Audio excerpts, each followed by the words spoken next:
Hi everyone, welcome back. I'm Dr. Stephen Cabral, board certified Doctor of Naturopathy, here with another digital whiteboard series. We are going to be going over how to follow your natural body clock and why this is so important for reducing inflammation, balancing hormones, increasing energy, burning body fat, and so much more. Remember, we've known now for thousands of years through the ancient Ayurvedic texts how we are supposed to live our typical days. And I want to share with you right now how Ayurvedic medicine is now meeting modern science, meaning we can back up now through clinical science and research the Ayurvedic body clock. And that's what I want to share with you here today. And remember, if you're following the natural rhythms, you're naturally going to begin to increase energy, reduce inflammation, improve hormones, decrease stress. This, again, I can't stress this enough, how important it is for healing your body, losing the body weight, and aging at a much slower rate. So let's get into it. So in Ayurvedic medicine, or if we look at, let's just say, I want to make sure that you know the science here first. So if we're looking at the science, we're looking at a diurnal rhythm for the human body. A diurnal rhythm means that your body is basically increasing energy for half the day and decreasing energy and repairing for the other half of the day. So that's diurnal. Basically, we're awake during the sunlight hours and we're supposed to be winding down during the dark hours. And again, if you run a hormone lab, I'll link up how to run your own hormone labs right at home. Your cortisol levels should look like this.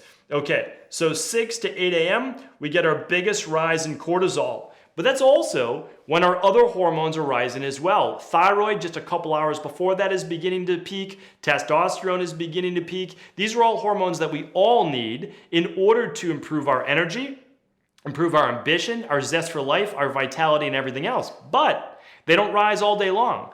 After that, cortisol levels and other hormones can begin to fall. And this is natural. This is totally normal until right around here or so, we're kind of winding down for bed. So we get half the day for waking and half the day for sleep.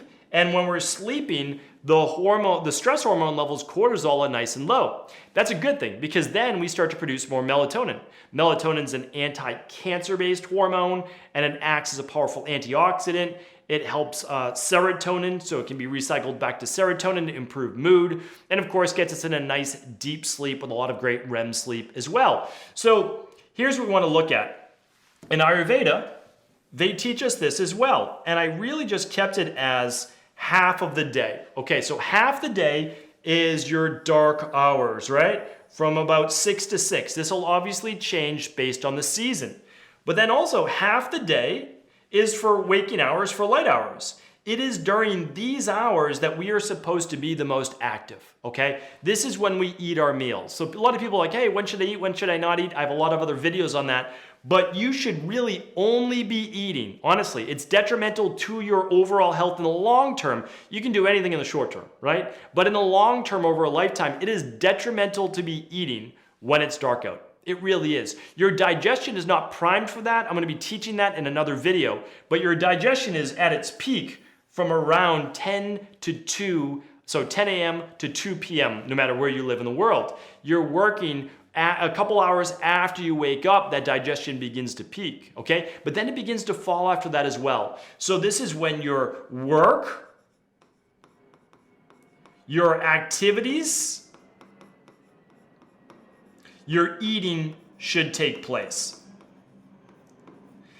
You're easing into the day the first couple hours, okay? You're winding down the last couple hours. Your first meal could be here. You could pause it a little bit if you want. Last meal right around here before the sun begins to set. If you begin to do this, your overall health will improve.